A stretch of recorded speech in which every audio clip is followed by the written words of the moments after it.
Thank you so much for being here. Thank you so much for taking some time in your Climate Week, in your regular week, for being here. Before we get started, I do want to honor the land we're standing on. We're standing on Lenape land. And so I want us all to keep that in mind as we're walking this week through the streets of New York City. We are on native land. For the first panel, as you know, we have an amazing list of panelists today, and we will be talking about how there is no climate justice without rights of nature. We're going to be talking about how rights of nature and earth laws are a real solution to the climate crisis. And you will be very lucky to hear from some of the most amazing leaders in this movement. And so I want to thank everybody for being here. And I want to call the first set of panelists. We're going to do four at a time. And first, I want to call César. And I want to call on Casey, please also come up. Natalia, Greene, and Tom Goldtooth.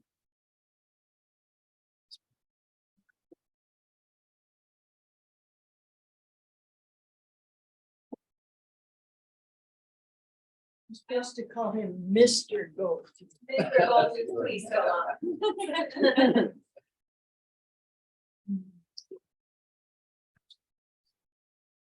I also want to thank NYU Law School for having us here today. This is an amazing space, and we're going to have an amazing panel. So enjoy, everybody.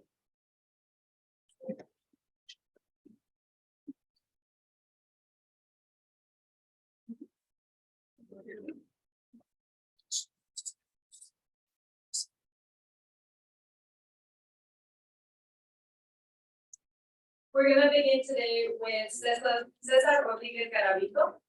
César is a professor of clinical law and chair of the Center for Human Rights and Global Justice at NYU School of Law. Here, he is a funding director of the Earth Rights Advocacy Clinic, the Future of Rights and Governance Program, and the Climate Litigation Accelerator, as well as the More Than Human Rights Project at NYU Law.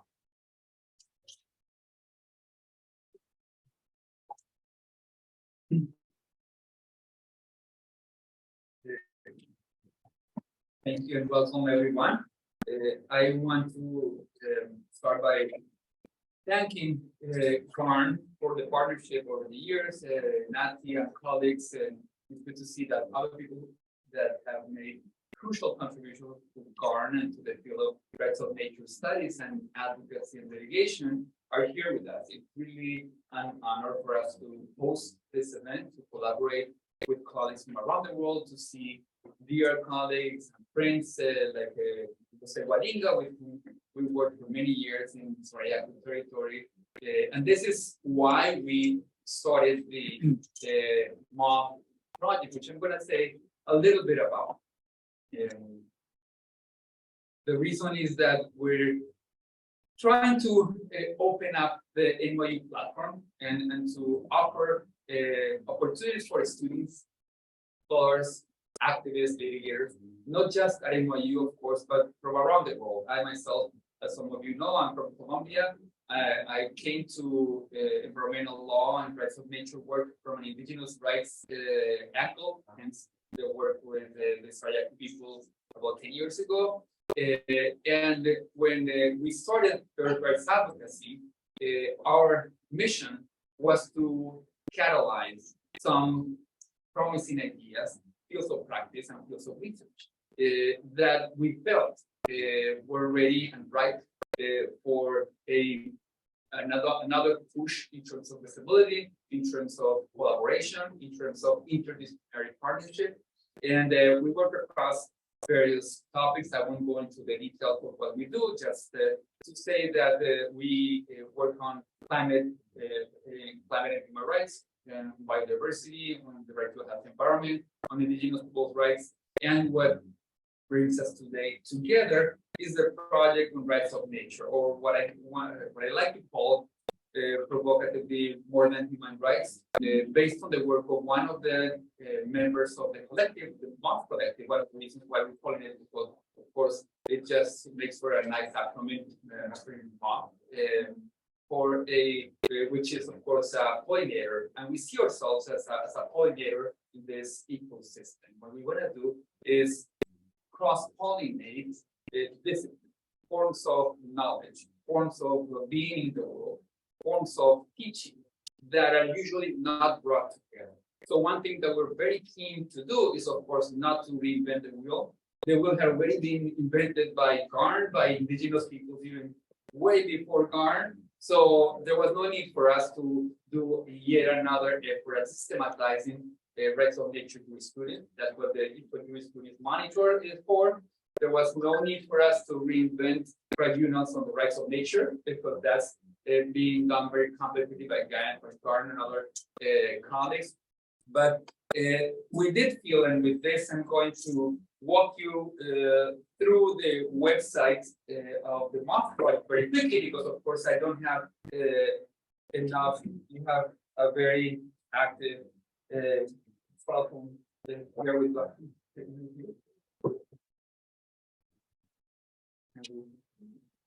Exactly. Well, I'll just walk you through the website. First, because it took a lot of time to do. And this was designed by Brazilian colleagues and put together here at NYU by colleagues like Carlos Andrés Vaquero, who is now typically also now playing yet another role, which is a translator. I've never seen him simultaneously translate, so this is a first for him. And for us, we can put a few all things together. And the idea here of the MOTH project is to facilitate a global collective, not just of lawyers. So this is one thing where we think we're contributing something to the movement. In fact, if you look at the people who make up the MOTH collective, and by the way, this is an open-ended collective, so we would appreciate and be interested in expressions of interest to join us. If you look at the MOTH collective quickly, you will find that there are indigenous leaders, mycologists like Merle Sheldrake and Juliana Fulci, storytellers like Rod McFarland and David Abram, from whom I took the term more than human. And in the paper that introduces the book that we're going to publish on the MOTH rights idea, I, of course, acknowledge the influence of David, a fantastic eco-philosopher, performer, and poet who wrote a beautiful book called The Spell of the Census, and whose subtitle is On the More Than Human World. That's exactly. So this is one way that we want to convey this, in the fact that this is about humans as embedded in the more than human world. Okay? So it's a bigger world that also includes the human. And we also have brought in judges who have written some of the landmark decisions on the rights of nature, like Agustin Grijalva or Ramiro Avila from the Ecuadorian Constitutional Court. Musicians, judges, scholars, activists. I'll end by saying, because of course, telling about our website is as clumsy as telling about a joke instead of actually telling a joke, is that you will find different sections here and resources. We do have a section on law, and we're moving from foundation to action. This year's convening will take place in Chile. Next year's convening will take place in Sarayaku territory, we hope. And we also run a 1 week annual course. The first one, Rights of Nature for the Human Rights. The first one is in fact taking place here at NYU next week. Brings together again lawyers, judges, activists, scientists. Importantly, we do have some partnerships with scientists, biologists, botanists, mycologists, geologists, who we think sometimes are bolder than lawyers and judges in terms of understanding and questioning the categorical distinction between the human and the more than human. And so this is an invitation for all of you to check out the website, to let us know if it sounds like something that you'll be interested in, and we'll be here also during the event and after the event answering any questions you might have. we also have an educational program, so already some of the educational videos are up on the web. So they're supposed to be a common good for the people. You can use them for instruction, for activism, for workshop, for activists, or scholars, or students. And again, thank you, GARN, for having given us the opportunity to welcome you all to New York City and NYU.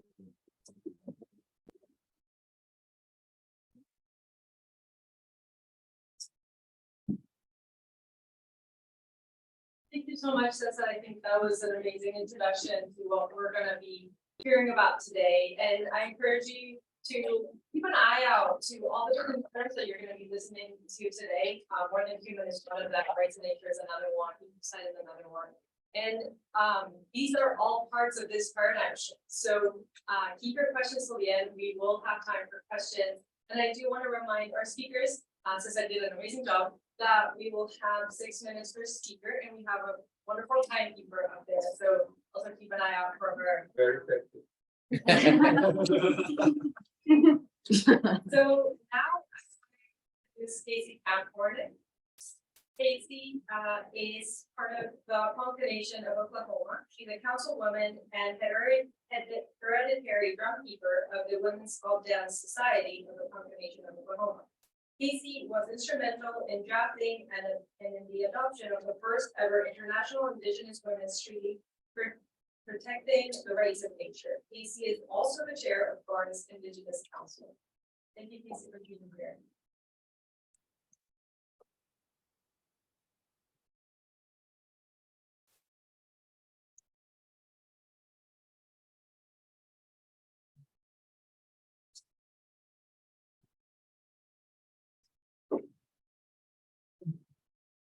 Thank you, everybody.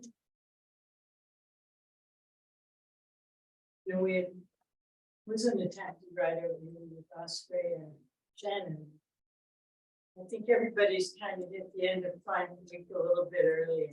You know, we've just been kind of enjoying ourselves and laughing about the tiredness and at the same time the cohesiveness of what has brought all of us together here. How many of you are students at this place?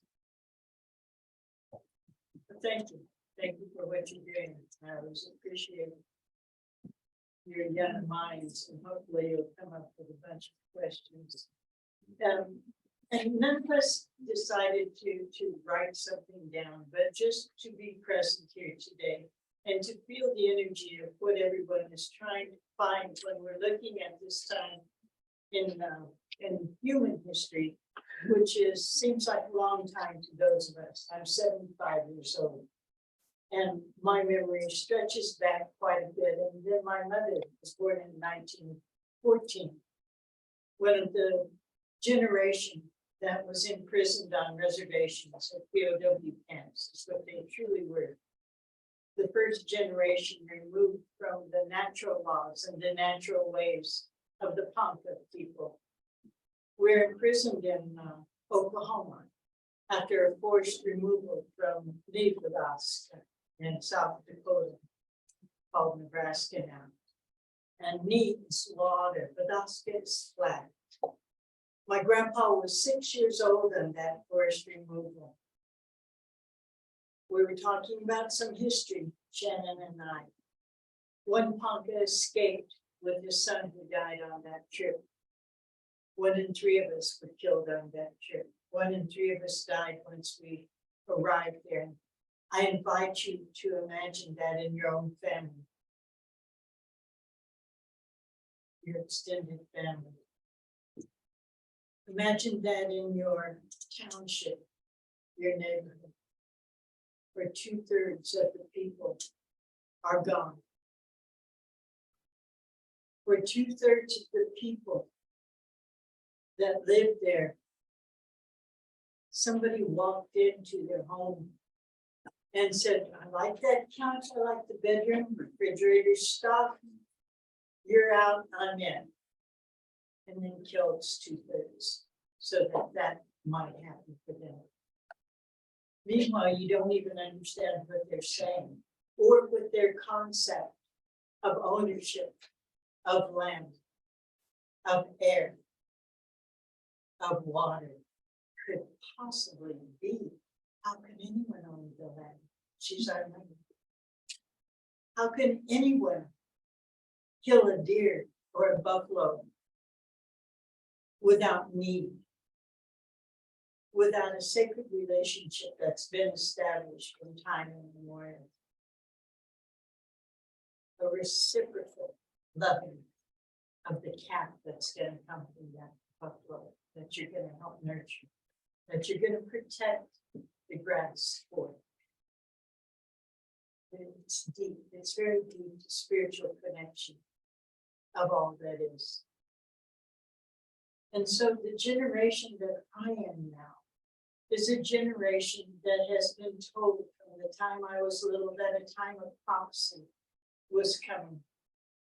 And in that time of prophecy, that we were supposed to teach what those traditional values are, what the spiritual connection to all that is. And none of us really understood why, how, or more than anything else, why should we? Why should we? When our connection was so abruptly severed, deliberately inflicted. And during that time, the Bureau of Indian Affairs, which is like someone, when you're born, you have someone else have a power of attorney over your very being, was the person that was signing for the fossil fuel companies to come into your territory. That was the person or the entity that was responsible for helping you caretake the area that you lived in. But they were allowing frackers to lease the land and to kill the water and to kill the air and to kill the earth. So share, how does even the concept of the oneness of all be something that we can translate through a very strange language that doesn't have the true concepts of how we understand the natural law? And how it is supposed to be for you, because so many things have been forgotten. So many things like the power of the Father, Son, that became solar energy and became commodified. The power of the wind, which became commodified. The power of the earth herself and her thermal warmth became commodified. Where the water herself, her living being that gives you life, that you could buy and sell in slavery. So I became to know something about this thing called GARN, this Global Alliance on the Rights of Nature, working with Osprey and Shannon. Shannon right now in the movement rights has worked with the Ponca Nation for many years. And not in coming in and telling us anything, but coming in and listening. And to see what the core values of the Ponca have always been. And we together, the Ponca community, looked at something to be enacted that we call the immutable Ponca rights of nature. In other words, recognizing that we Ponca are not separate from it. And it's always been the way that we understand that, we embrace that, and we enact that on behalf of all of our living relatives. On behalf of all of our living relatives. And that we're so grateful that they have given us life and allowed us to continue during this time of environmental genocide inflicted by the serial killers and mass murderers that are the fossil fuel regime.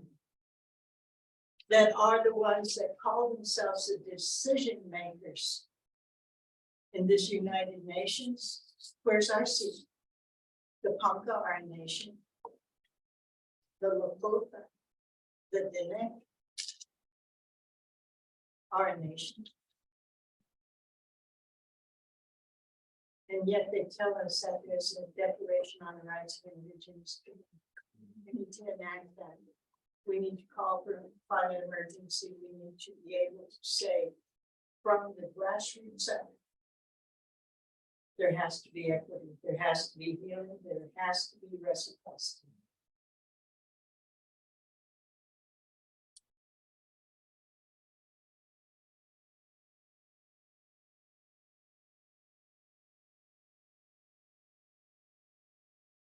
Thank you so much, Casey, for your sharing your wisdom with us and your words. I really loved what you said, that we need to heal the separation that has been created between humans and nature, and really think about when we decide to modify nature. We need to definitely take a step back. I now want to call on Natalia Greene. Natalia is an Ecuadorian activist and political scientist, a co-founder of the GARN, of the Global Alliance for the Rights of Nature, and is currently serving as the global coordinator and therefore part of its executive committee. Natalia is also the secretary of International Rights of Nature Tribunal, and she's the vice president of the Ecuadorian National Coordinating Entity for Environmental Organizations in Ecuador, also known as CIDEN.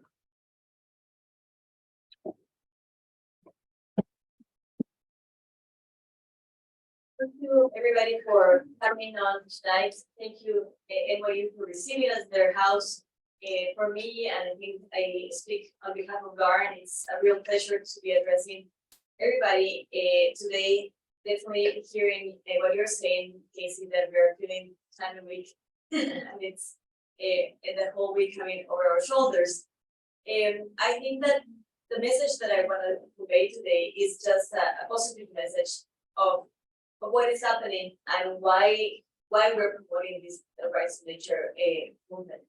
And the reason why you see like so many speakers there, and actually you can see like 3 more slides of speakers, is because we really wanted to demonstrate and to show that these, like the Global Alliance for the Rights of Nature, is not a big NGO, it's an array of people, organizations from all over the world, from all continents, from all nations, really coming together with a powerful message saying we need a systemic change. It's urgent to have this new paradigm.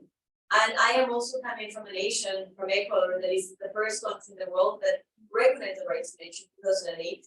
I was very lucky to be part of that constitutional process back in 2008.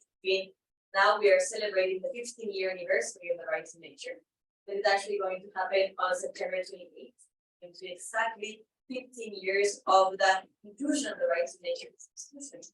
And we see now, 15 years later, how this has transformed the country in many positive ways. Of course, we're still not a country that completely and fully guarantees the rights of nature. But I want to ask you, is any of your countries a country that fully guarantees the rights of human beings? Well, no, because we're still very far behind even guaranteeing the rights of human beings. But as Pino Solana said, the 20th century was the century of the human rights. The 21st century is the century of the rights of nature. And we're making this happen. I just want to share with you today that with the Global Alliance for the Rights of Nature, many of our co-founders are here, and with many of our amazing members that are here and listening, we've been really promoting and pushing this ball, and we use this many times. We've been pushing this ball for a long time. We really reached the top of the mountain where this movement is gaining traction, and the ball is starting to roll down and the hill, and we're catching it because it's really becoming an amazing movement because it makes sense. Why shouldn't nature have rights? Of course, nature has inherent rights that need to be recognized. And I thank all citizens of Ecuador not only for recognizing the rights of nature, but for upholding that. Because a month ago, all Ecuadorians voted, 59% of the country voted in favor of leaving fossil fuels on the ground in the world, in Ecuador. Leaving fossil fuels on the ground to get the vote. And that was amazing. The fact that the whole country decided to leave the oil on the ground in the ITT block is an amazing news. And we saw our president coming here saying that he was going to respect it. No, we hope he does, because back in Ecuador, he's not going to respect it, at least until the end of the year. And we're telling him right now that he's to listen to our decision, that is to leave fossil fuels on the ground. And that's what we have decided. That's a decision that should have been taken 10 years ago when we recollected 755,000 signatures for the ITT. And now we also, on August 20th, we were able to vote to leave to prohibit mining in Quito. And 69% of the people of Quito voted in favor of moving away and prohibiting mining. That means that as a collective, as the Ecuadorians of the society, we really understand that nature is not an object that we exploit, it's a subject that we respect, and that we need to move forward with that. Unfortunately, our governments and our governmental authorities still haven't extracted the DNA and think that they can keep on extracting, but the people of Ecuador are saying the contrary. And we are really hoping that that message that we're conveying as Ecuadorians, the fact that in Ecuador we have 65 cases of rights nature implementation, we have an observatory in Ecuador tracking all these cases, and the fact that we are a living pilot project of the rights of nature, demonstrating that it is possible, that it is feasible, and this is the right way to move forward, not only for environmental law that is done for humans, and that it still tells you how much you can keep your slave, that is nature, but moving into this new paradigm of the rights of nature, where nature is a subject of rights, and you need to respect it, and you cannot kill it. You have to change the relationship with that person that is nature. That is to be scaled up, and that is happening because now 35 countries in the world have rights of nature provisions in their different legislations, either at a national level with a constitution like Ecuador or Aruba that is amending its constitution, laws at a national level like Panama and Bolivia, and many countries in the world recognizing rights of nature in the cities like in Mexico or the US in local ordinances or ecosystems. I think that Colombia is an amazing example of the river, the Amazon that actually said that you were part of that process, and what is happening in New Zealand, in India, in Bangladesh, and in Barcelona, in Spain. There are so many amazing examples of this becoming a reality that I really urge, and this I'm going to finish by saying, urge these climate negotiations, the climate negotiations that are happening in a month, and this climate week, to not only think about climate solutions, because sometimes those can be fake solutions, as we will definitely listen in this panel, but also saying that we need holistic approaches, because while people are saying we need to transit to clean energy, they are putting more pressure into our forests in Ecuador to get the minerals, the copper, the lithium, the gold for that energy transition. And there's no fight for climate change without biodiversity. So the approach of rights of nature is a holistic approach that can really allow us to stop that division and to really think about not only the division between the nature and humans, but also the division between the north and the south. So I really urge you to embrace this movement to help us spread the word that this is happening, that is a growing movement, and I urge you to join the movement and to join GARN and be part of this amazing family. Thank you so much.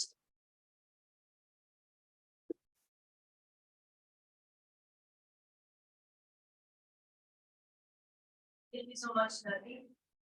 And now I want to welcome Tom Goldtooth. Tom is Dine and Dakota Nations, Content Executive Director of the Indigenous Environmental Network, and is part of the Executive Committee of the Global Alliance for the Rights of Nature. Tom has become an internationally renowned environmental, climate, and economic justice leader, working with many Indigenous people and social movements around the world. Thank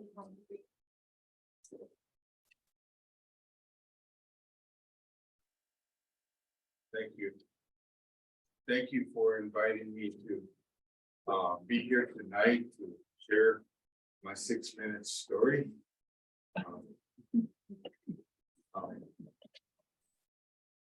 Trying to put my thoughts together because it's been a long week, and this is the last presentation of this week. I'm going to sleep in tomorrow.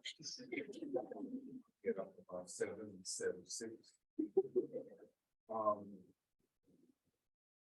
There's a lot to say. You know, I just want to commend all the people throughout the world that's been part of this movement, been part of this initiative that's been launched, not only within our circle of the Global Alliance for the Rights of Nature, but there's many other people that are doing similar things that I have met in my journey. And as part of a prophecy that I believe that I've been told, and I believe that part of the prophecy of some of our indigenous elders that said, we were told that that was going to happen.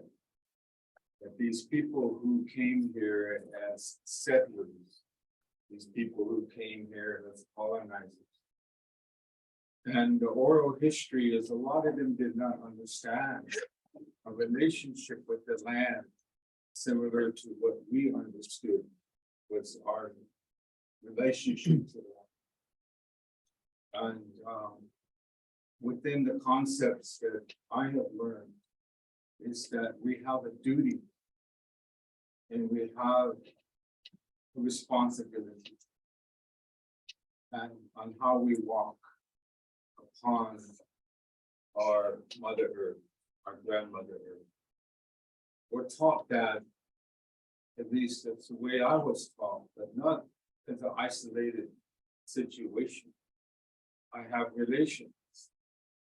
There's other relations, cousins, brothers, sisters, that were taught within the culture on how to walk and show your respect. And understanding the relationship from coming out of the womb of our mother, with the passing of the water of life, the passing of the water. Meaning the water, which only is the life, which only the water of life. It came up as a word in Dakota Access Pipeline.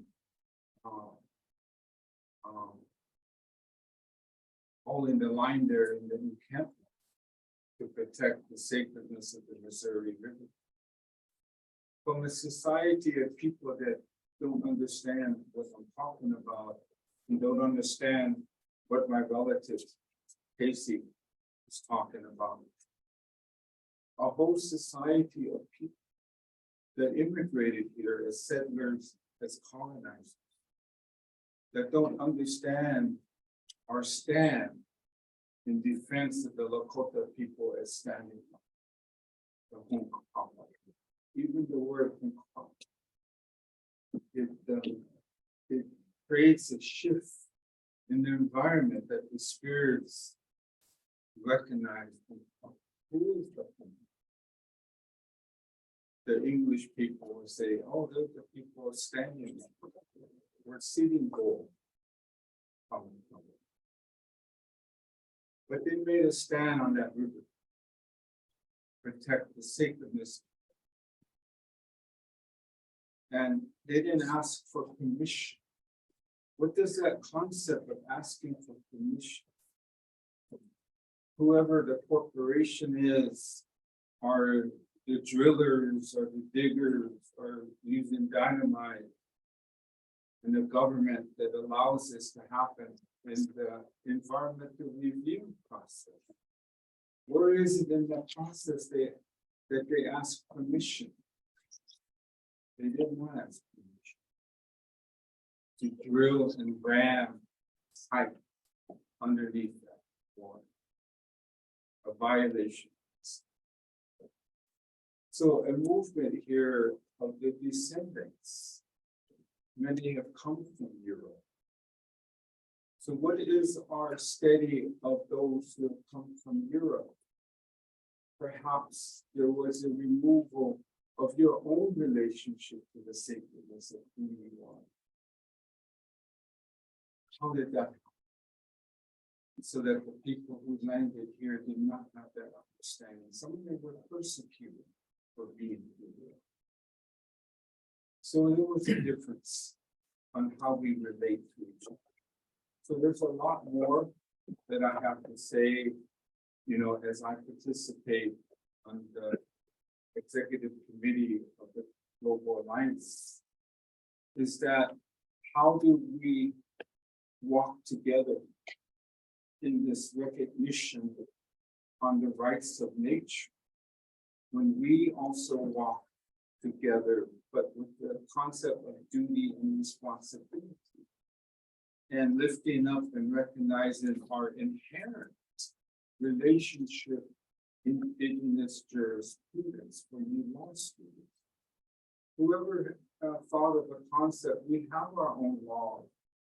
My relative mentioned natural law. We have our own law. There is a caution that we don't bring our inherent relationship of our song into a colonial legal system for recognition. This is our inherent relationship. Jurisprudence. How do we exercise the rights of the river, the sister river, the brother river, the plants, the trees? And the caution we're hearing is that when it comes to our inherent customary rights, when it comes to our ceremonies, our song, how do we bring that into colonial law? So we're working on this, and it's part of the prophecy. Like the Haudenosaunee, they said they will continue in their own community. Continue on. The settlers have their own boats going down the same. Thank you.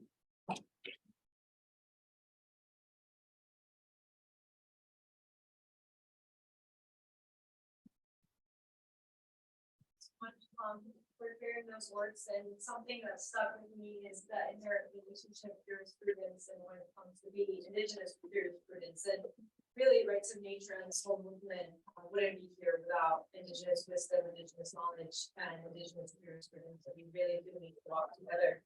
I want to thank the first set of panelists. Thank you so much. Thank you for taking your time.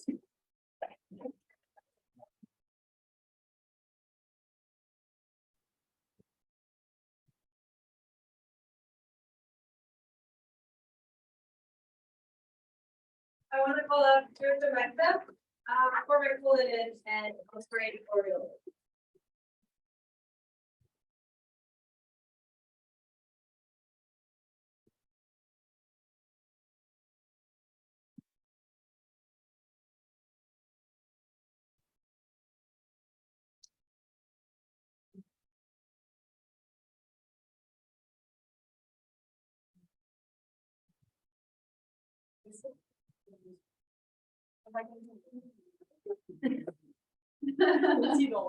I don't know. Jojo Mehta is the co-founder of Ecocide. He co-founded Ecocide in 2017 alongside barrister and legal pioneer the late Keck to support the establishment of Ecocide as a crime at the International Criminal Court. Thank you, Jojo.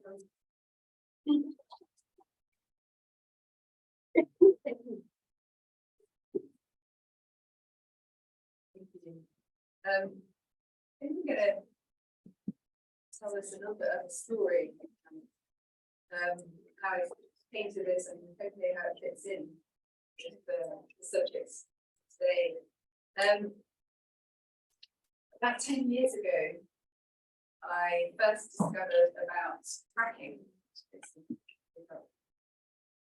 And when I started reading about it, I couldn't believe it was being already engaged in the US and was supposedly going to be coming to American.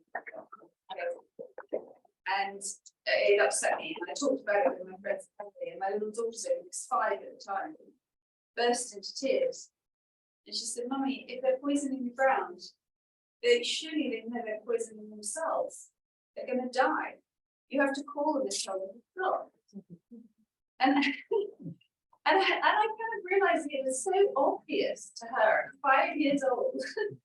And I just thought, it should be this obvious to everybody. And I think I had spent already some years as what we call in England an armchair activist, where I'd been signing petitions, writing to my elected representative every now and again. But my daughter's tears that day got me up out of the armchair and onto the streets. And I started researching, started writing leaflets, I started giving talks, organising demonstrations. And it was through that work that I met Polly Higgins, a barrister and legal pioneer who co-founded what's now sort of Ecocide International. And Polly had a really simple response to mass damage and destruction of nature. So just make it a crime. And this felt so intuitively obvious. But at that time, it was still seen as really quite extreme. And we have to think, you know, this is a few years ago, this was before the IPCC reports that we now know about, that started to kind of wake people up at government level. And it was before the kind of rapid acceleration that we're seeing in climate effects around the world, in disasters of destruction of nature that are continuing, but are becoming more visible in our homes and on our screens.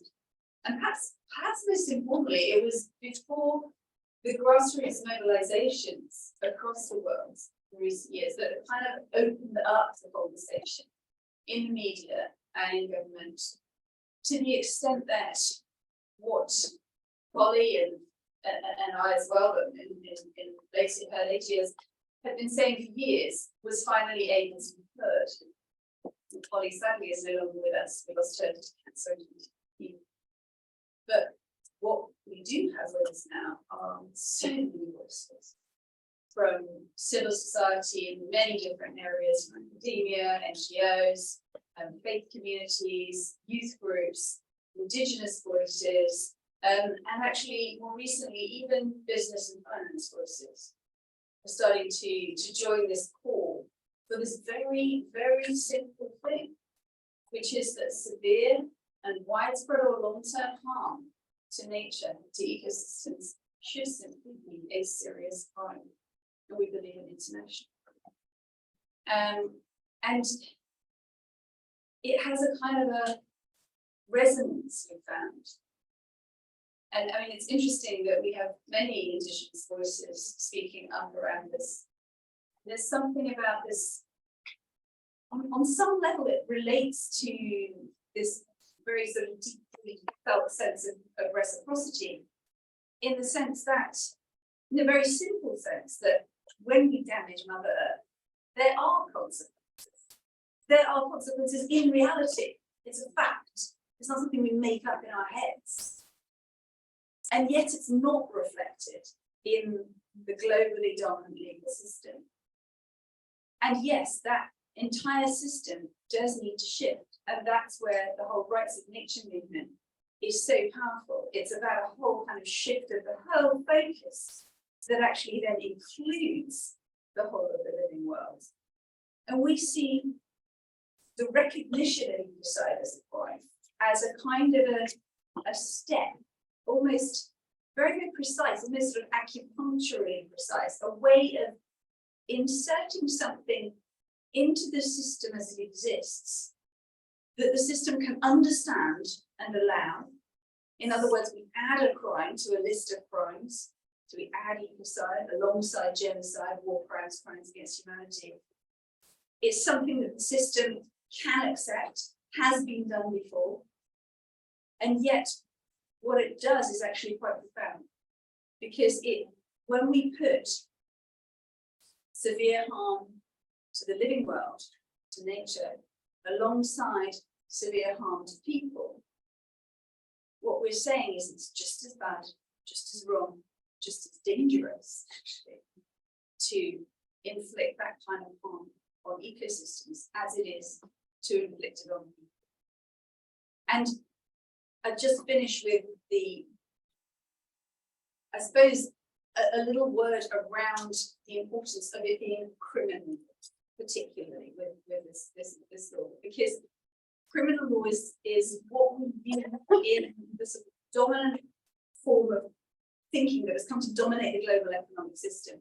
We use criminal law to draw moral lines. So it's where that interaction happens between what we accept and what we don't accept societally is drawn with criminal law. Yes, criminal law is used to punish. It's used to punish perpetrators, but that's kind of how it works rather than what it's for. It's actually there to protect.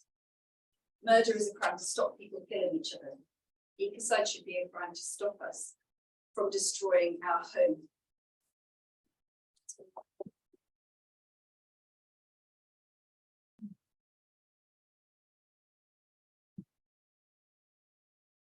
Thank you so much, Jojo. And I just want to say, I do feel like your 5-year-old daughter, when I heard about rights of nature, it was something that just made so much sense to me.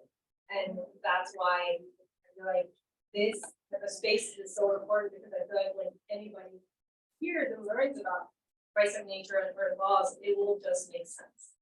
That's what we're all working together to do. So thank you so much.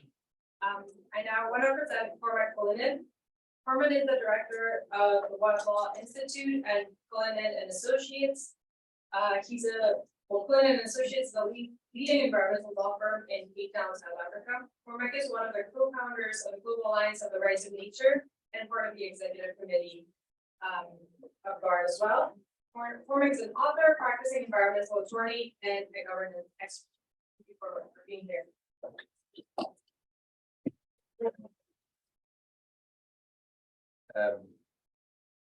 It's always nice coming back to law school and being able to say things like most of what we taught is really true. We're here talking this week about climate change, and as many of you will know, climate change isn't a problem. Climate change is a symptom of a problem. So when you get the Earth is effectively heating up, like when our bodies get a temperature, and you may get a temperature for many reasons. And if you just put a cold cloth on somebody's head to reduce their temperature, it helps a little bit, but it doesn't cure the problem. So the real issue is to diagnose why is the temperature. And I believe that all of us in the rights nation believe that the reason, the fundamental problem is that the relationship between people in the dominant cultures, the dominant economic systems, and nature. In other words, and it also includes the legal system, because they're based on the idea that humans are separate from and superior to every other part of this incredible community of life. And not only that, on the mistaken belief that the world works as a mechanism, like a giant machine. So this kind of thinking came out of the 16th, 17th century Europe, and humans had solved, and the rest was this kind of mechanism. But we know that that's not true. That the scientists abandoned that centuries ago.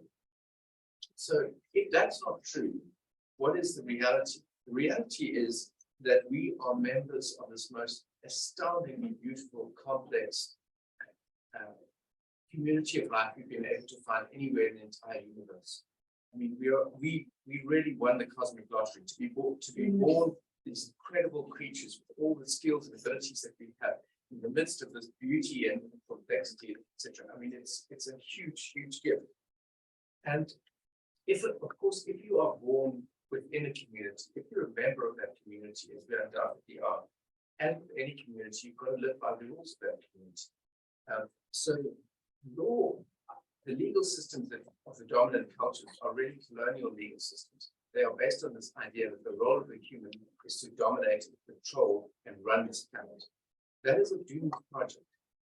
If you look at indigenous cultures, they all know that the first thing to do is to learn the rules of this incredible community that we belong to, and then adjust human laws to fit in with those rules. So that's essentially what Earth Jewish Roots is about. It's saying that you start by learning the laws of the community, and then you adapt your human laws to them. So I'm going to talk just very briefly about one example of a new frontier that we're opening up in the rights of nature movement. Because some of you law students, you'll study international law, and I think it just gives an example about what a difference this approach makes to traditional ways of studying law. So somebody a while ago said to me, could you apply the rights of nature to Antarctica? And I said, well, of course, it's part of the Earth. But then I started thinking about it, and the more I thought about it, the more extraordinary I saw this as being. Because Antarctica is ecologically unique. And when I say Antarctica, I'm meaning the continent and the Southern Ocean, which is enclosed within an upwelling of cold water, which encloses the whole continent. So the continent is enormous. We don't realize that because we see it little pieces on the bottom of the map. The continent is bigger than the USA and Mexico combined.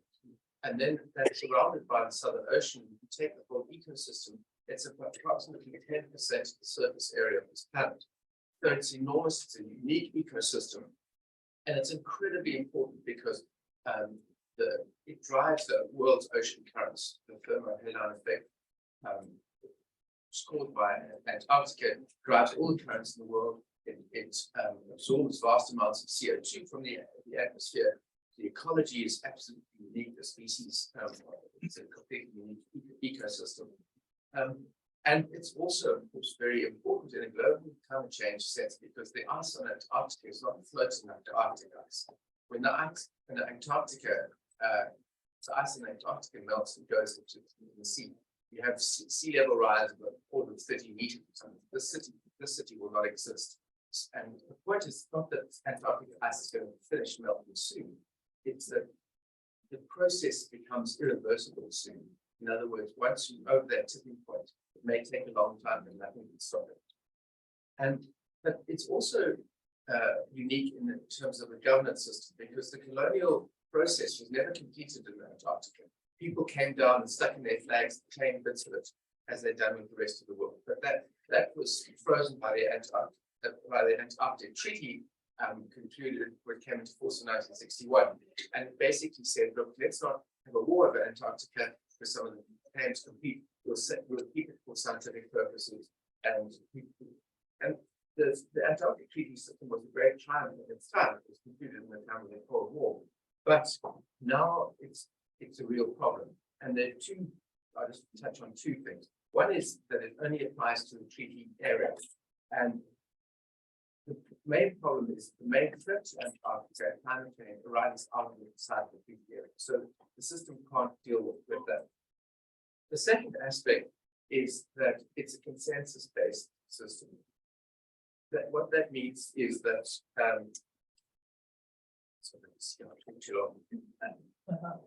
so I'll just finish off.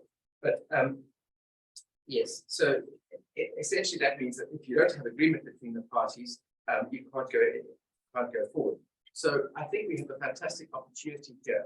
We have a declaration that would recognize Antarctica as something like equivalent to a nation state, but owned sovereign unto itself. So that this wild, incredible being would become a voice in international affairs. Would stand up in the court in New York, represent Antarctica, and say, "You can't do that because of the established effect on my planet."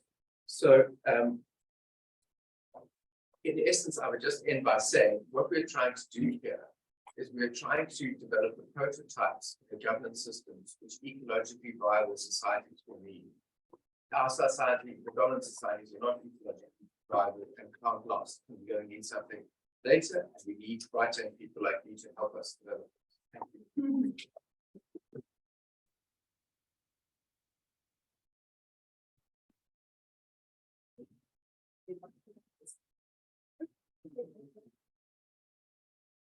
Thank you so much, Cormac, and thank you for introducing all the work that you and everybody is doing. So, I mean, more about it. We're going to wait just a little bit until the translation is fixed, and we'll keep going.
Well, I apologize, everybody. We have had a very slight translation issue, but now it's fixed.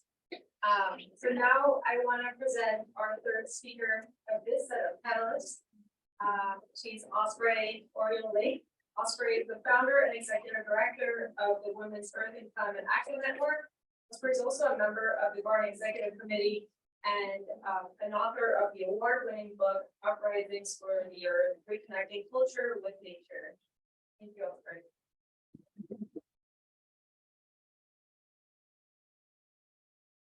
Good evening, everyone. Thanks so much for coming. And I think what makes me happy about this room is, one, I'm so glad to see so many of our Indigenous relatives here and teachers here. Thank you for your voices, and also everyone else here, because it means we care about the earth and you're here.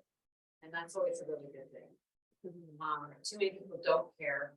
And as Cormac was also pointing out, I think it's amazing to me how much people don't even love we're on a planet, truly. We get lost in the concrete and everything else. We forget that there's Mother Earth growing our food, and there's stars overhead, and that we're spinning on this beautiful planet. And we're living terribly out of relationship with Earth, most of us, not everyone. So the comments I want to make are to really contextualize also why we're here this week. And I have the opportunity to go into the Climate Ambition Summit yesterday to represent the society, randomly chosen to do so. And I've been involved in the Ecocide process for over a decade. I know others in this room have as well. And so there wasn't really anything new to report about that. But I think that what's really, really important is that the systems that we're in right now, the politics that we have, are completely incapable of addressing the crises we're in. And I think that's what we have to really contend with. And everybody wants to do everything but the thing that needs to happen, which is that we need to keep fossil fuels in the ground. We need to address white supremacy. We need to address colonization. We need to address racism. We need to address this insane economic system of endless economic material growth. And we need to end patriarchy. That's how we got into this mess. And we're not going to just pull carbon emissions out of the atmosphere and then all of a sudden we're going to have the answer that we need. Because if we don't change the system, and we don't change how we're living, and we don't change our relationship with Mother Earth and each other, we're just going to be extracting more and killing ourselves and our children. Excuse me. Speaking of Mother Earth right now, it's really clear that you've got to have water. Anyway, I'm really touched by, what something that interests me a lot, which is that we've managed as human beings. Thank you. We've managed as human beings to understand that we have to have human rights. So we have the Universal Declaration on the Rights of Humans. And I think that's a fantastic thing. And we need that. We need the Universal Declaration on Indigenous rights. So we've got ourselves in the picture, but where is Mother Earth in that picture? And so one of the things I'm advocating for right now, while I'm here at this Climate Week, is one, lifting up Indigenous rights, because Indigenous people have so much to teach us about living in right relationship with Mother Earth, but also the fact that there's ancient knowledge about our agreements with nature that many of us have lost. And most of us are not connected to our ancestral wisdoms. And so we need to go to indigenous peoples who are still intact, who have that understanding of that relationship with nature and that understanding that there is a right conduct, a correct relationship, an agreement with nature. So we can translate that now into our current law, our current systems, into what we call rights of nature. But it's very, very old. It just makes a lot of sense. You're in a community, and how are you living there in relationship with the rest of the beings in that community? But what's missing is that governments, and whether you're talking about local governments or global governments or very locally in our states or wherever we live in our communities, do not recognize nature as a rights-bearing entity. And so this is what I really like to see, and I'm very interested in how can global governments and the UN itself adopt the Universal Declaration of the Rights of Nature. It's really a time that we need to absolutely do this. We're in a crisis, we're in an emergency. And we can't be thinking small. We can't be thinking in tiny little boxes. We need systemic change, and we need radical change, and we need it now. We can't be doing incremental change right now. So we better put Mother Earth right at the center of the conversation. And if we don't do that, we're not going to be here. It's really simple. Mother Earth has made it perfectly clear through droughts and floods and everything else we're experiencing because of how we've been living here on this planet, that we're not in balance with our agreements as human beings. And we better put Mother Earth right in the center and start listening deeply to her. And she's teaching us all the time, so beautifully, how to live in right relationship with you. Just listen. And so that's what I'm really advocating for. And I would just close by saying that I think as we're looking at our global movements for climate justice and a lot of other movements that are connected to each other, that if we want to have an connected system of rights-based approaches, and also understand what many of us are calling for, which is that our movements are in fact intersectional. That the only way that we really can do this is we have a framework that's big enough. What I love about rights of nature is it's big enough to really take on protecting land defenders. It's big enough to take on racism. It's big enough to take on colonization. It's big enough to take on indigenous rights. It's big enough because we all are part of Mother Earth's ecosystem. And so I think this is one thing that we can look toward. How can we have a certain framework that really will touch all of us and all the other beings that we live in this planet? Thank you.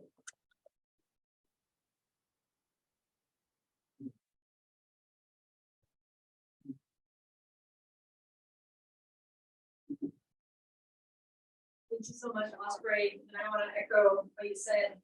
The rights of nature movement is big enough to offer real solutions to climate crisis. So thank you. And thank you for, yeah. And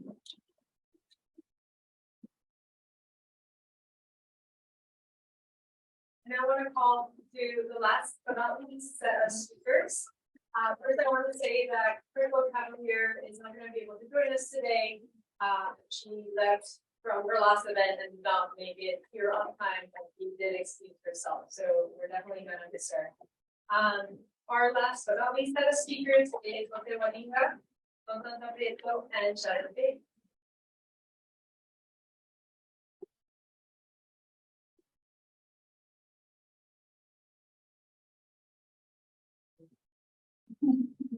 Oh.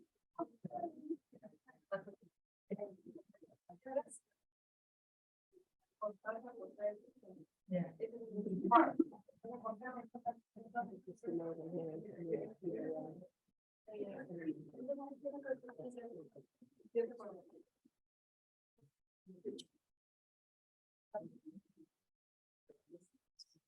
Anybody needs foundation, we're going to have everything the same. So make sure that you make there for position of the here. Between the panel.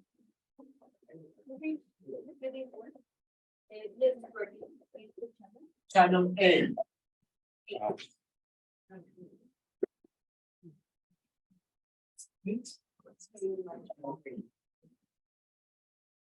What is translation?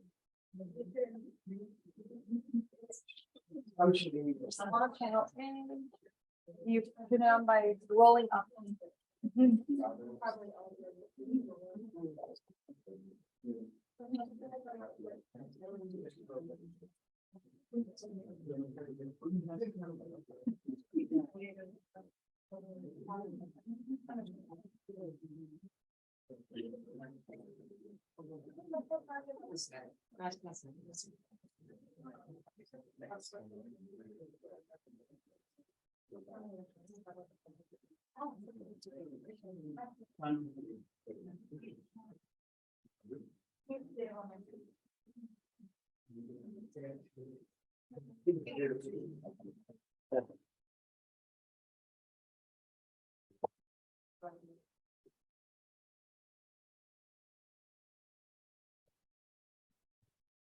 Anyone else?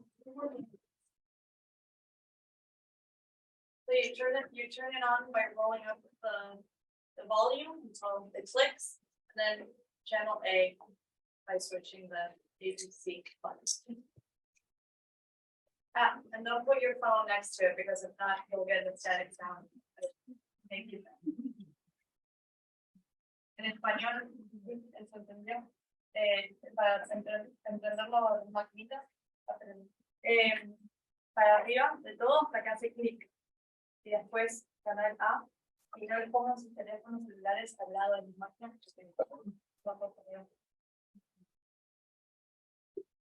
Thank you so much. Well, I want to start by introducing José Gualinga. Gracias, José, por estar aquí. José is the leader of the pueblo originario Quito de Sarayaku, or the people of Sarayaku. This community is comprised of 1,400 people located in a remote part of the Ecuadorian Amazon. José is known for their advocacy for the rights of nature and indigenous people, and so is the rights of the people of the community of Sarayaku. Así que adelante, José.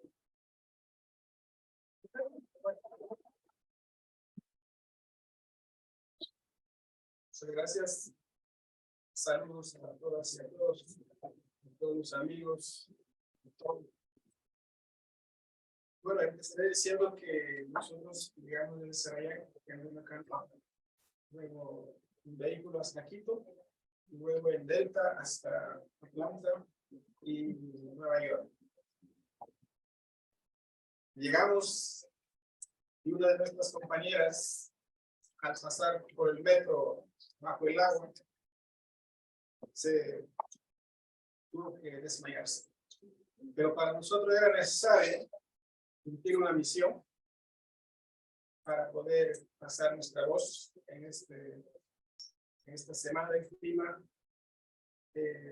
Es fundamental para compartir y dialogar entre todos desde nuestra concepción y pensamiento como pueblos originarios.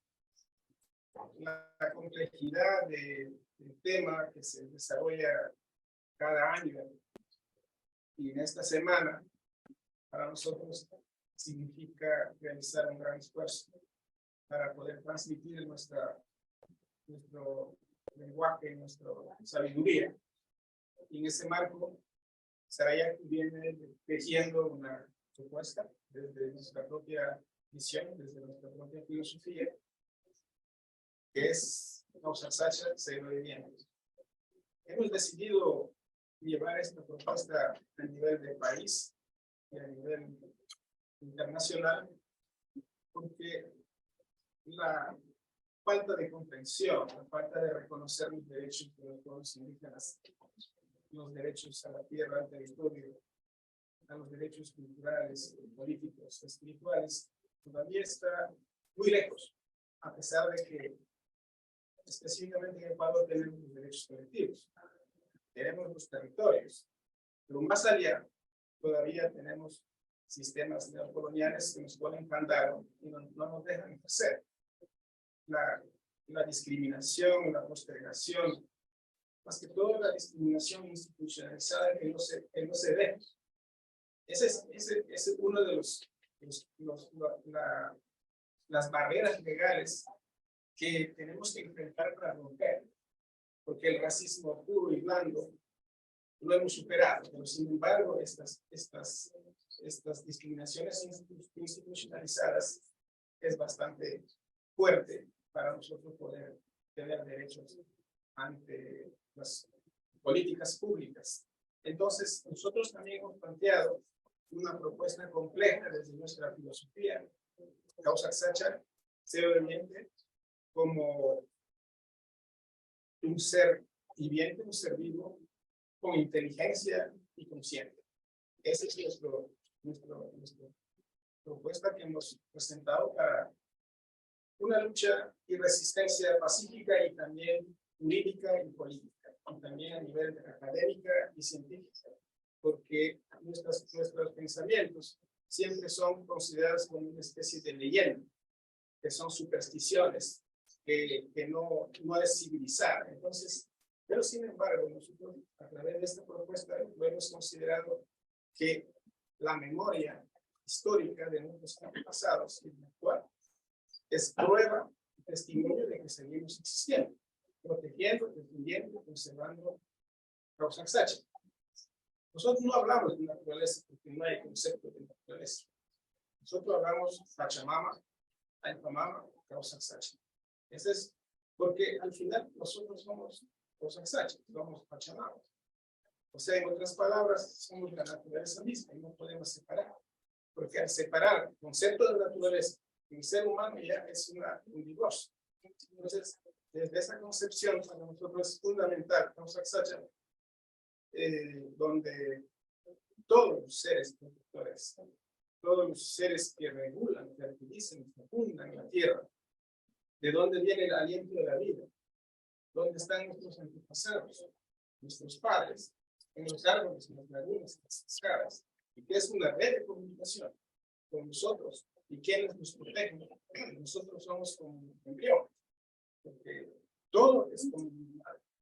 Es igual que el embrión, todos morimos. Es la concepción de Causa Sacha. En esa propuesta, hoy estamos luchando, resistiendo, para que se legitime nuestro territorio como un territorio ser viviente, Causa Sacha. Pero esa es una lucha casi complicada, porque tenemos que ir a todo el concepto jurídico para probar si Causa Sacha en realidad es un ser vivo, a través de la Corte Constitucional, a través de la Asamblea Nacional, a través de los gobiernos descentralizados, autónomos. O sea, es un reto para nosotros para poder legitimar que estos territorios son realmente vivos.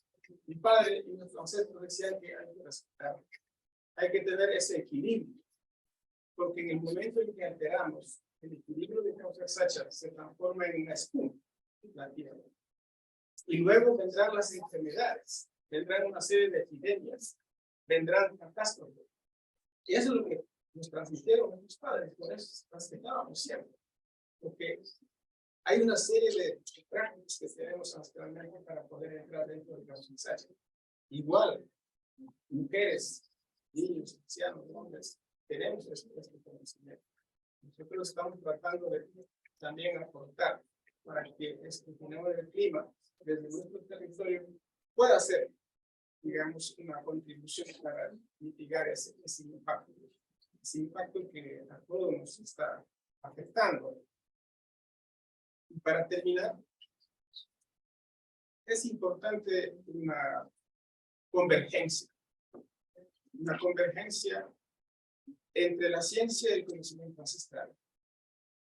Porque nosotros tenemos la prueba de que históricamente todavía estamos vigentes en un bosque y la biodiversidad realmente protegida. La ciencia, la tecnología más avanzada, ha sometido en crisis. Y esa es la prueba. Entonces, tenemos que converger para entender de que la ciencia ancestral, el conocimiento ancestral y la ciencia pura, entre los dos podemos encontrar la solución. Y el otro, de que no es el ser humano el primordial, porque el ser humano, al ¿Cómo nos enseñan en las universidades, en las facultades? Que el ser humano, lo prioritario, significa que, causa Sacha, la Pachamama es simplemente un objeto de explotación. Por la naturaleza, como lo estamos hablando, es solamente un objeto de explotación. Entonces tenemos que cambiar radicalmente el sistema de educación en el mundo si queremos combatir el cambio climático. Desde el inicial hasta el estudio más avanzado. Con esta concepción de que no es en realidad el ser humano el prioritario, sino causa Sacha, Pachamama, es importante para poder vivir en equilibrio. Y solo ahí no podrá ser visto como un objeto de explotación. Muchas gracias.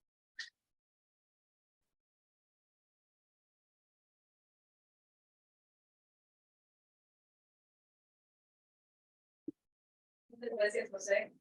I want to thank José for presenting this their project, their proposal of Causa Sacha as a great example of this convergence of Indigenous jurisprudence, Indigenous governance, but also walking hand by hand with expert scientists. So it goes back to what Tom was saying, we all need to walk together, and I think Causa Sacha is a great example of that. So if you haven't heard about Causa Sacha before, I really encourage you all to read more into it. It's a wonderful, really, really beautiful proposal. I want to now introduce Constanza Prieto. Constanza is an expert on the rights of nature in Latin America with a specialty in the protection of rivers and marine ecosystems. He's also an expert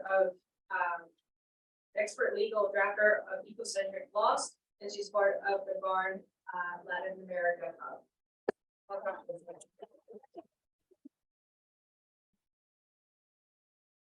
Thank you, Natalie, and thank you everybody on the MOTH for this initiative. I actually sent along, so I'm very happy to be here. Well, I work in Latin America, and also I feel a lot of responsibility working in greater nature and in Latin America. Because Latin America is a region which have more than 60% of the biodiversity of our world. And that means if we lost that biodiversity, it will be impossible to tackle climate change. So many of the countries, but at the same time, it is a very inspiring region because many of the countries of our region are starting to doing a switch of their legislation.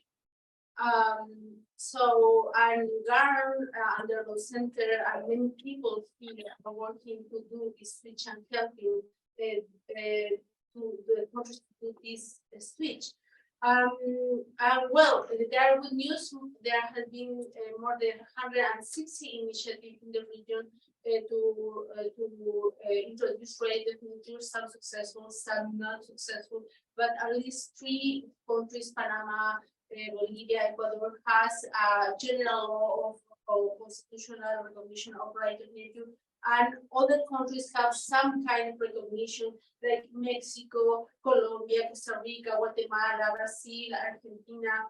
Of course, there are a lot of work to do, but there are hope, and I feel like if we want to make right of nature part of this transformative change, us as a lawyer, as a law practitioner, we also have to work to build this framework in a more concrete way. So I decided to talk this today a little bit about the lesson learned from the region, and especially from the Constitutional Court of Ecuador. So has been a lot of work these 15 years, and also a lot of learning. I imagine also from the constitutional judge.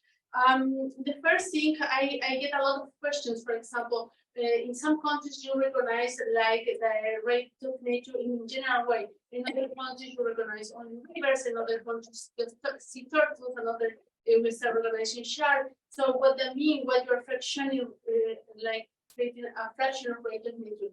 The first thing I want to say is right of nature always will be inspired in reciprocity and interconnection. And even though the country recognize, for example, a river is a river inside of the nature itself. So we always have to consider that the decision of the center is very clear. Right of nature is an ecosystemic perspective. So that has to be always clear when we talk about right of nature. And well, we have to organize that symbiotic perspective. So when we talk about, for example, in the law of Panama of this year, the law center tried to always say when we help to introduce that article, says introduce and their ecosystem, because we always are trying to make this this ecosystem or animal part as an ecosystem. So that's the first things I want to say, and the Ecuadorian Constitutional Court has said several times. And I think it's very important to understand right of nature always recognize this ecosystem perspective, including the human being. Other aspect I want to talk about the lesson learned from the Constitutional Court has been very clear about the concerns about our indigenous speakers here, because say the right of protection of the right of nature or the fully implementation of right of nature never can go against the right of the indigenous people, the communities, and the human rights in general. So when we try to implement the right of nature, could be collision of rights or right to like happen in human rights, but we have to look for the harmony of those rights. Never can be in opposition. And I think there are some precedents in the Constitutional Court, and it has been very interesting how they try to harmonize. And many of the cases of the Constitutional Court has been litigated with the prior consultation, prior informal consultation, prior consultation. I'm sorry. So I think we always have to be the right of nature like a catalyst of the human right and the right of healthy environment, and also our supranational core of human rights in Latin America has recognized the right of healthy environment. Inside of the right of healthy environment has recognized intrinsic value of nature, open the door for the right of nature in the right of healthy environment. So the right of nature has to be a bridge between the right of nature, healthy environment, and the right of the people and indigenous people. And to finalize, I have to say, right of nature, it have to be more a powerful tool to advance the conservation of critical ecosystems. Ecuador has been show that this can be a powerful tool. In Ecuador, we through the right of nature have been protecting biodiverse forests, mangroves, and endangered species. All of these ecosystems are priority for conserve the biodiversity and tackle climate change. So the right of nature has been shown to be a key element to protect climate change. So we need to, my call is as a lawyer, as a practitioner, we need to make this framework more strong and more clear to implement this right, to help the decision maker to apply more easily this tool. That is my call, especially for the lawyers. Thank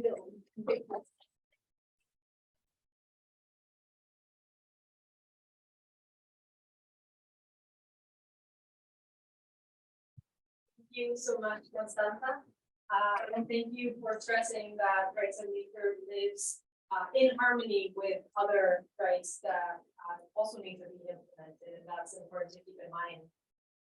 So last but not least, I want to introduce Shannon Biggs. Shannon is the co-founder and director of Movement Rights, a women and indigenous-led organization working primarily with urban communities of color to align human laws with the laws of the natural world. Shannon is also part of the executive committee of the Global Alliance for the Rights of Nature. So welcome, Shannon.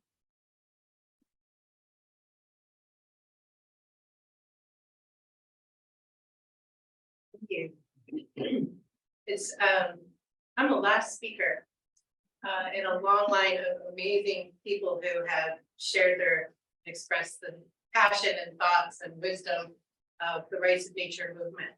So I'm not sure I'm going to be able to tell you anything new, but I do want to put it in a little context for you. As was said, our Movement Rights is an organization who seeks to align human laws with the laws of the natural world. And so over here we have the laws of the natural world. That system of the true law that we all must abide by. That includes the sacred system that connects each and every one of us, and each and every one of us with the water, with the land, with the air, and with all that is, in a system of harmony, balance, reciprocity. That's the world that we live in. And then we have human law over here. We're here in Climate Week, and we're talking about fossil fuels. We're talking about the fact that some 80% of the greenhouse gases up in the air are created by fossil fuels. And if we could change that tomorrow, we could all go home and we could be bakers and knitters and all kinds of things. We can make a lot of changes in our lives if only human law did not ennoble fossil fuel corporations to be able to do everything that is done in the name of creating this climate change or this climate chaos is legal. So we have a system of human law that is about endless growth on a finite planet, and we're having a lot of conversation, arguments, talks, negotiations.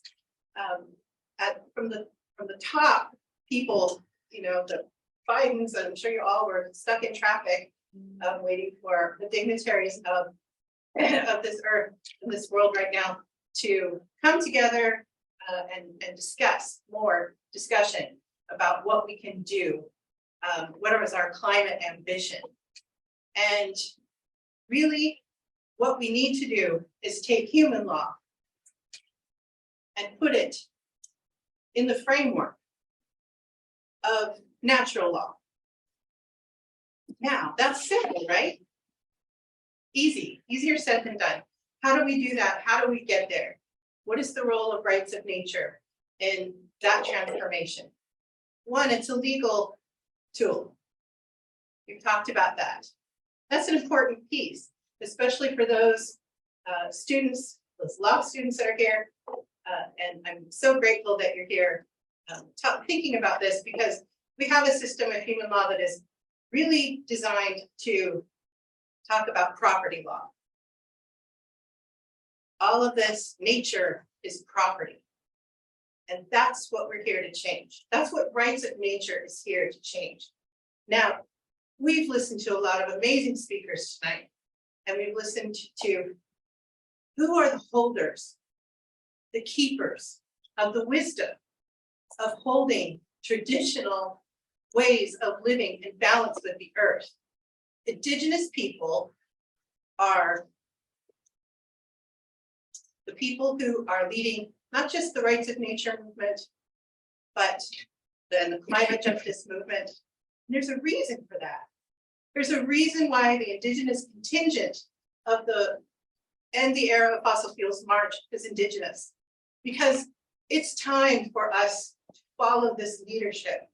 Because if we're going to get from here, from the human laws that we have, that say private property and big corporations are the ones who make the rules, and the politicians that are following those guidelines and putting forward those ideas and having talks about it, if we're gonna actually put it into action, Indigenous people, Indigenous wisdom, that is our path.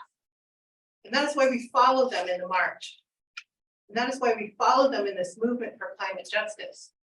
So we have people like Tom Goldtooth and Casey Horinek and all of the people from the Sarayaku, I'm so grateful to be honored to be in a space, in a movement where this leadership, we're so close to it. And we get to hear about it and hear about how we can become part of this movement. So whether or not you're a lawyer, whether or not you're a law student, you can still be part of the rights of nature movement. You can still be part of following Indigenous leadership for the living earth, wherever you are.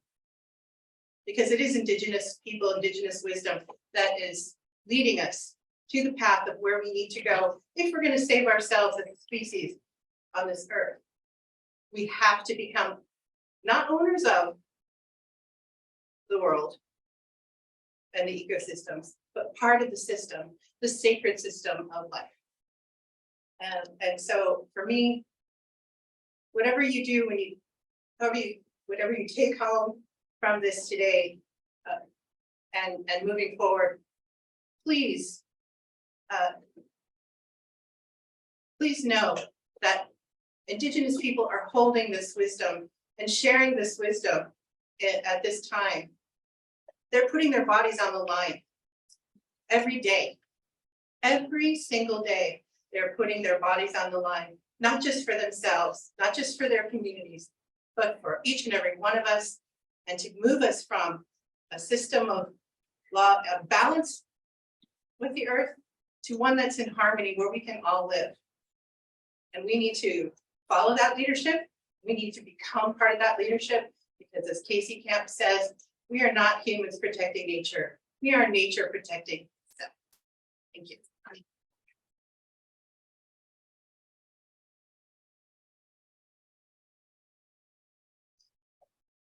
What a wonderful way to wrap it up. Thank you so much, Shannon. I want to open the floor for questions. We're going to ask you to stay here, but if you have a question to any of the previous speaker, we will just be turning the Zoom camera so that people can see whoever's asking questions versus responding. So, please, any question? Go ahead. Yes.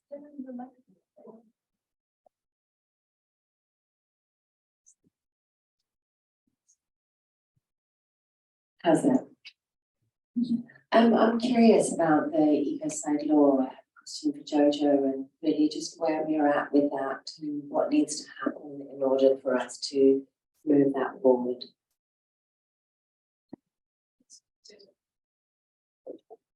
I'll take that one from here. Thank you.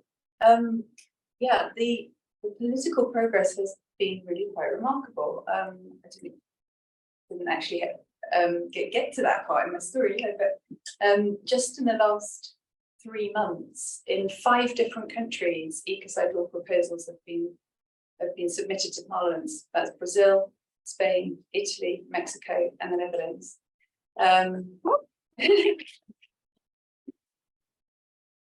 And in the EU right now, there are discussions going on between the European Parliament, the Commission and the Council around the inclusion of ecocide level crimes into the EU's directive on environmental crimes.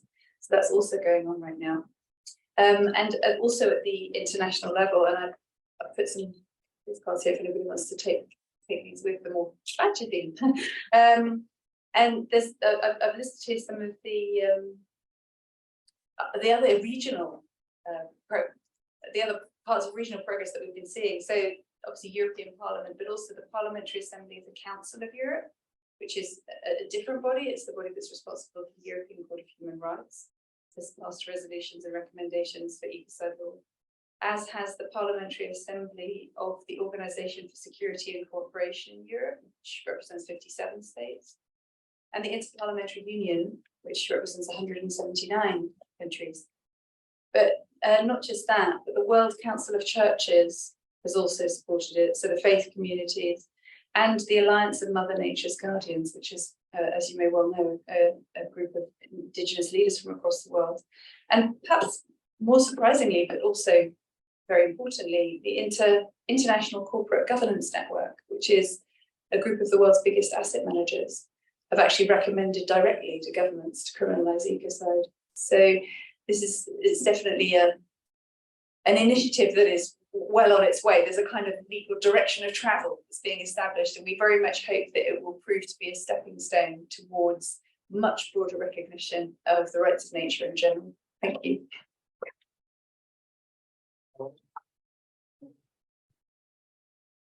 Hi, thank you. Thank you all so much for your work and brilliant presentations. I think this is probably most for Osprey, but maybe for César as well. So Osprey, you spoke about the intersectional nature of the violence and violence against women, racialized violence, violence against earth. And you talked about the toxic economic system, but I think we need to name it as capitalism and neoliberal capitalism. I'm just wondering, in the building of this intersectional coalition, where is the thinking about building coalitions with labour? Because the alienation of the earth and the alienation of labour are really the kind of two dimensions of capitalism. And we are at a moment where I think, you know, in this country, we're seeing a return of labour movements, a return of a recognition that one of the battles to be fought is a taking back of power of non-alienated labour. And I'm just wondering, you know, in this movement of building intersections, is there any thinking about, I mean, right now, labour is so alienated, they're often fighting to protect fossil fuels, but against their own interests. So I'm just wondering about that direction. Great question, thank you. I'm sure other people have things to say as well.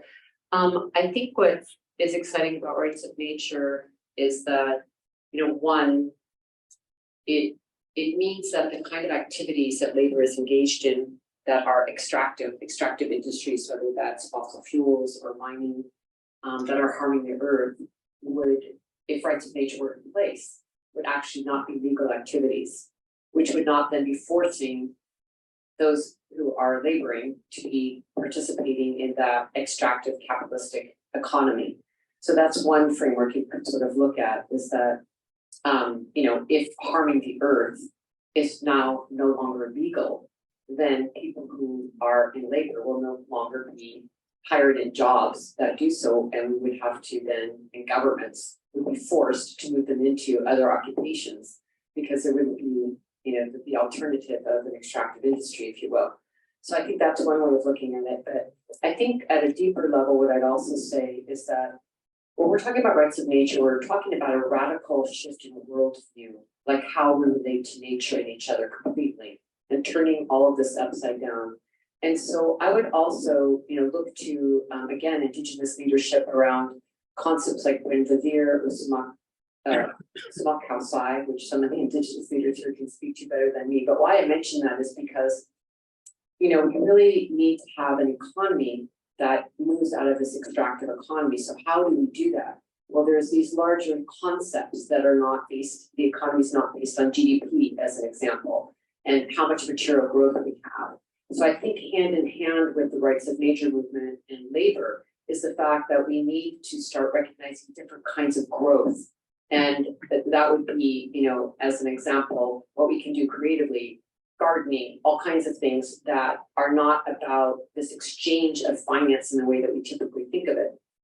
And I would also stress here, you know, the work that I know from our organization, we've done a lot on the feminist economy, which is, you know, one term, it could be Wendomir, it could be Indigenous economies, but it's really based upon respecting a lot of work.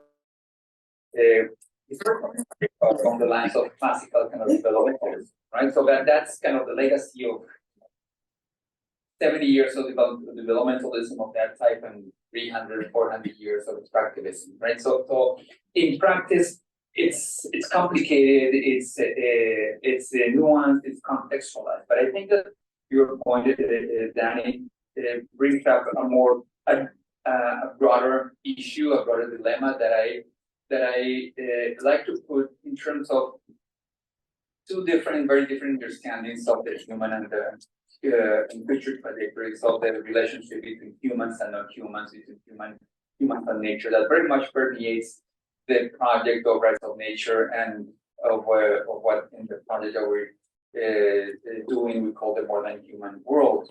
And to me, the two very different trajectories have to do with two very different versions of capitalism, of post-capitalism. There is the rights of nature and the framework of going back to reconnection with nature, meaning establishing or remembering a meaningful connection with the more than human world that includes the human in it, right? So it means going back to the origins of the word human in commons, in earth, in humble humility, and so on. And this is what Richard Powers, the novelist, has called the humbling science, right? This is why geology, biology, mycology, all these sciences are reminding us that indeed trees are connected with each other. That there is in quantum physics is reminded us that there is such a thing as an isolated unit of matter.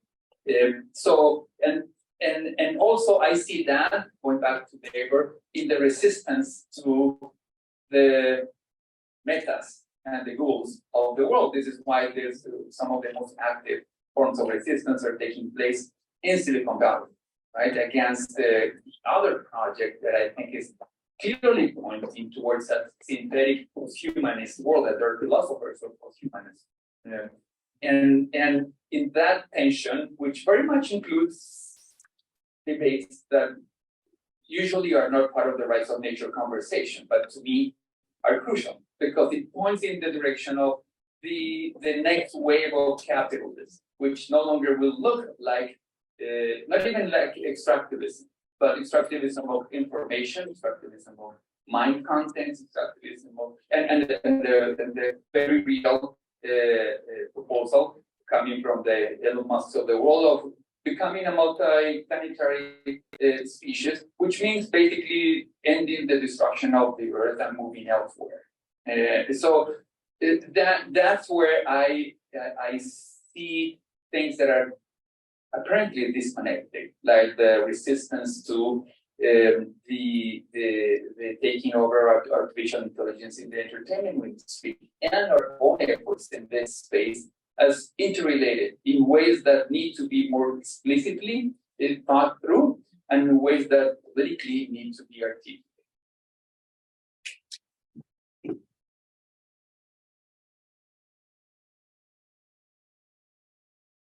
We have time for probably one more question. Two more questions. Thank you. This is a response more than a question. The person, thank you, the man that just spoke. It raises a concern when we look at capitalism, we look at wealth, we look at labor, we look at civil society. Okay. I think that we in this movement around rights of nature have made progress. Progress that we have to evaluate whether it's in the global north or the global south.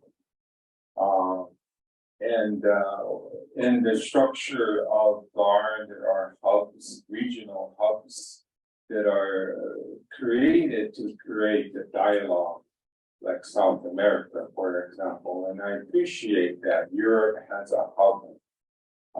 But the point I want to make is we've had 2 tribunals. One of them was in Paris in 2015. And we studied the case around another movement, another initiative of capitalism linked to climate mitigation of industrialized countries, the World Bank, other regional investment entities, and large NGOs and nation states like Norway. And this concerned the financialization of nature. It concerns treating nature as a commodity, and it involves privatization. It was already mentioned on property rights. Before you can bring forests or carbon or soil now for soil sequestration as a solution to retain carbon. You got to determine whose property right it is. And you look at the major entities who are investing in carbon neutrality, they're investing in net zero emissions, and the information, the reality underneath it all, it involves the polluters like Exxon and Shell actually getting property right to carbon. So it's a big trading mechanism. And so in the cases there, and another one specifically on reducing emissions from deforestation and degradation, red, we found as we looked at the case that it is a violation of the Universal Declaration of the Rights of Mother Earth. There are certain articles in that declaration that we found that this whole process of the commodification of Mother Earth herself and is a violation of that declaration. So I just want to mention that because capitalism now is progressing globally to where it has these mechanisms for mitigating climate change that are not a solution. They don't cut emissions at source. They're a greenwash. So this is the global initiative on the financialization of nature, of Mother Earth, of the air, of life itself, And I just want to lift that up as a major link to the topic, no climate change without rights of nature. Thank you. Thank you for calling out the thought solutions. And then Constanza to finish up. It's just a comment about our the movement. I feel like we need for this transformative change in the economy. We just don't need to convince the authorities, also the society, I think, because many people who are working with governments, sometimes governments are open to do this change, but in implementation, we find a lot of resistance, for example, to create natural reserve, for example, trying to pass a law in Panama about a more extensive view about the sharks. There are a lot of resistance about the fishermen, about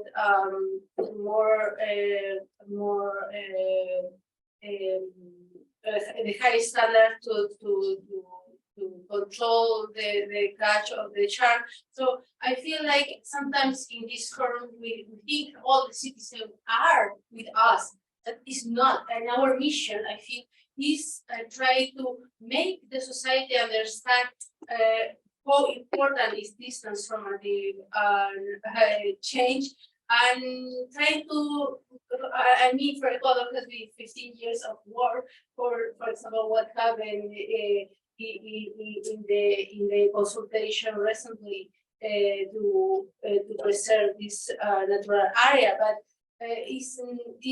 everything has to come from the civil society, and that is a tremendous work. Not all the civil society is convinced about this transformative change, and that is part of our work. Not only with the authorities, but also with the civil society. It's really important work we have to do.